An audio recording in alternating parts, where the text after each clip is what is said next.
భారీగా జనాలు మోహరించారు.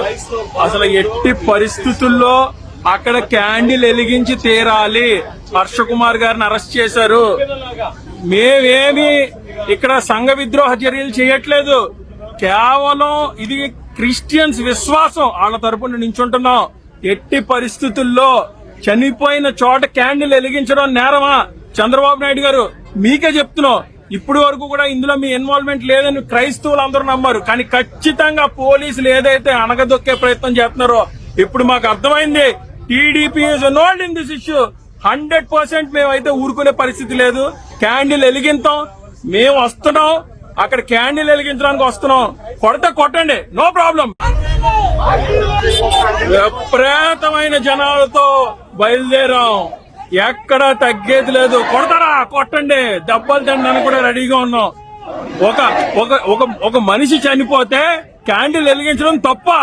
క్యాండిల్ వెలిగించడం తప్ప? చంద్రబాబు గారు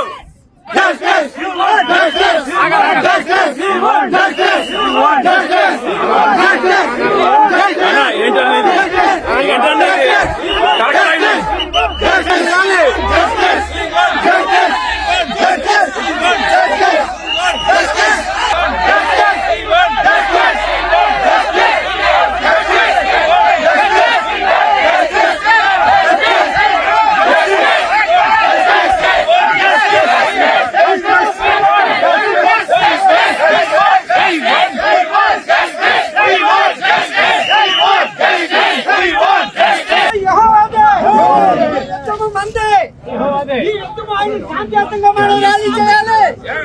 ఎవరితో కూడా ఏం మాట్లాడదు. క్రిస్మరాజుకే క్రిస్మరాజుకే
ఆ ఘటన యాక్సిడెంట్ అని మీరు ఎవరన్నా నమ్ముతున్నారా?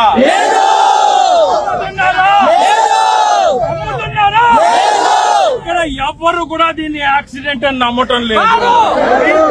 భవిష్యత్ ప్రణాళిక ఆయన అనౌన్స్ చేస్తాడు. ఇప్పుడు ఆంధ్ర రాష్ట్రంలో క్రైస్తవులు హర్ష కుమార్ గారు అన్న గారు ఒక్కలే ఈ ఇష్యూని మరి ముందుకు తీసుకెళ్తున్నారు. చాలా మంది క్రైస్తవ నాయకులు ఉన్నారు. మిషనరీలు ఉన్నారు, ఎవరికి పడతలేదు. గవర్నమెంట్ తో కుమ్మక్క అయిపోయారు.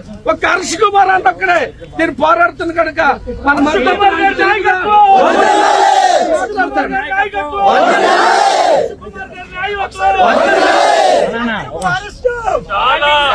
చాలా బాధాకరమైన రీతిలో నాన్నగారిని అరెస్ట్ చేశారండి. విడుదల చేయాలి, విడుదల చేయాలి. విడుదల చేయాలి, విడుదల చేయాలి. హెచ్చరిక మాత్రమే కాదా? ఇది హెచ్చరిక మాత్రమే. క్రైస్తవుల్ని అణగదొక్కే ప్రయత్నం చేస్తే ఇంకా విధ్వంసం చేయడానికి కూడా మేము సిద్ధంగా ఉన్నాం. మేము దేనికి తక్కువ కాదండి, కానీ దేవుడు మాకు బోధించింది పీస్ పీస్ తప్పించి వేరేది ఏమి కాదు. ఖచ్చితంగా ప్రతి ఒక్కరికి నేను చెప్పేది ఏంటంటే, ఎక్కడ ఏ పాస్టర్ గారు ఆపదలో ఉన్నా ఈ కూటమంతా కూడా అక్కడ అసెంబ్లీ అవ్వాలి. ఖచ్చితంగా మనందరం అక్కడ అసెంబ్లీ అవ్వాలి. హర్ష్ కుమార్ గారి నాయకత్వం, హర్ష్ కుమార్ గారి నాయకత్వం, హర్ష్ కుమార్ గారి నాయకత్వం. గారు మీ అందరి తరపు నుంచి పగడాల ప్రవీణ్ కుమార్ గారు ఎక్కడైతే చచ్చిపోయారో ఆయనకి మనశ్శాంతి కలిగించాలని అందరినీ కోరుకొని ఆయన పిలుపునిచ్చి ఈ రోజు కొవ్వొత్తులు వెలిగిస్తున్నామంటే ఆయనకి మనం అందరం కృతజ్ఞతలు తెలుపుకోవాలి. ఆత్మశాంతి కావాలి, బుద్ధి చెప్పాలని ఇదిగో తండ్రి, నీ వాగ్దానాన్ని మా అందరి పక్షంగా నెరవేరుస్తున్నందుకు నీకు వందనాలు స్తోత్రాలు చెల్లిస్తూ ప్రవీణ్ పగల గారి కుటుంబాన్ని మీరు ఆశీర్వదించమని, మరి హర్ష కుమార్ గారు మీరు ఇంకా బలపరిచి తను ధైర్యపరిచి ముందుకు నడిపించమని, కుటుంబానికి మీరు తోడుగుండమని యేసు నామములు అడుగుచున్నాము తండ్రి. కుటుంబం సమక్షేమం కొరకు ప్రభువా మేము కూడా నిరసన తెలియపరుస్తూ క్యాండిల్ వెలిగించి ఉండగా అయ్యా నీ దీన దాసుడు.